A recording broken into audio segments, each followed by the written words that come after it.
Ես չեմ ուզում ոչ մեկի փաստաբանություն անել, բայց ձևակերպում այդպես է, չէ՞, ցարական քարտեզներում չկա Սևան, կա Գյոքչան։ Չեմ կարծում, թե սա կարելի ասել, որ այսօրվա Սևան, Լևա, ասում որ այսօր չկա Սևան, կա Գյոքչան։ Բայց միևնույնն է, ամենակառուցողական ձևակերպումը չի եւ իսկապես չէինք ասի, թե տեղավորվում է, հա, բանի մեջ, խաղաղության նարատիվի։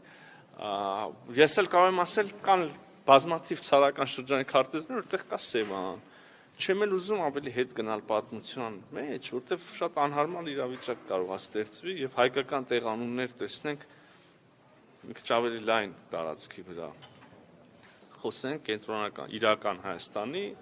իրական այսօրվա սահմանների, Ադրբեջանի կողմից ճանաչված սահմանների մասին, ասում եք ապակառուցողական նարատիվներ, քայլեր, գնահատականներ, լավ, բայց մյուս կողմից եկեք նայենք իրականում ինչ կա։ Կա ստորագրություն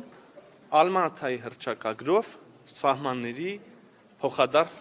ճանաչման եւ տարածքային ամբողջականության փոխադարձ ճանաչման վերաբերյալ իմ համար որպես կառավարության անդամի սրա կշիռը անհամեմատ ավելի մեծ է։ Կա հայկական Հայաստան ուղևորվող բեռների անցում Ադրբեջանի տարածքով ադրբեջանական երկաթուղով։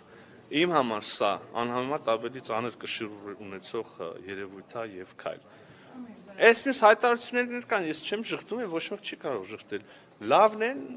չի ասի, բայց դե երևի կամաց առաջ կգնանք, էլի։